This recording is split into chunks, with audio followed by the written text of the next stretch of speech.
سعد صباحك عمي. المقابل المستفيد ان شاء الله. ان شاء الله.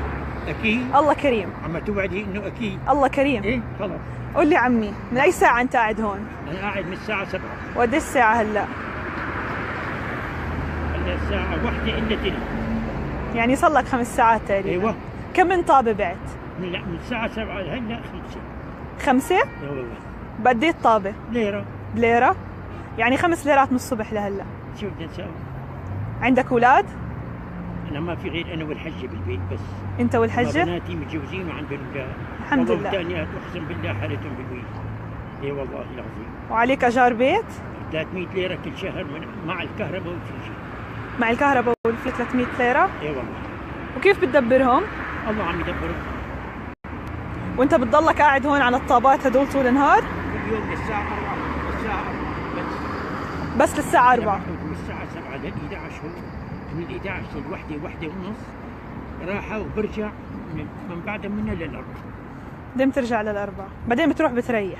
طبعا حاجة. بتتعب اه؟ اي طبعا. يعني وبترجع ثاني يوم؟ مثل هني مربط من ايديه ورجليه صحيح. قد ايه صار لك تعمل هاي الشغلة؟ هي الشغلة ممكن شيء تعلم. يعني قد ايه صار لك؟ ممكن ايمتى صار لي يعني شيء 3 سنين او 4 سنين. صار لك 3 سنين بتقعد هون كل يوم؟ ايه. كل يوم تقعد هون؟ ايه مالي غير وين بدي اروح؟ انا يعني عم بحبس القرني لانه قريبة علي، قريبة على بيتي. قريبة على بيتك؟ ايوه. وبتضلك قاعد هيك. طيب عمي، ما بتوصلك قلت لي مساعدات صح؟ يا ريت. يا ريت. ولسه عندك بنات في سوريا؟ وحدة. وحدة.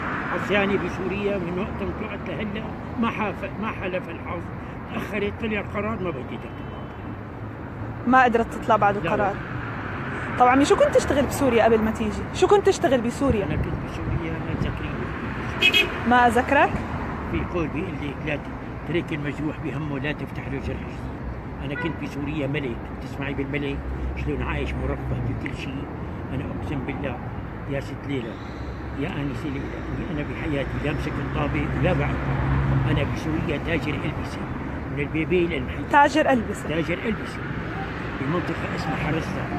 بيتي بزملك هون، هديك المحل بالريف والبيت بالريف. تركت كل شيء بملكه قلنا له خاطر. يلا ليش عم اسالك؟ ان شاء الله لعله المقابله بالسفينه. الله كريم عمي، الله كريم. إيه الله كريم. ما في شيء. توكل على الله. وعلى الله. يعطيك العافيه.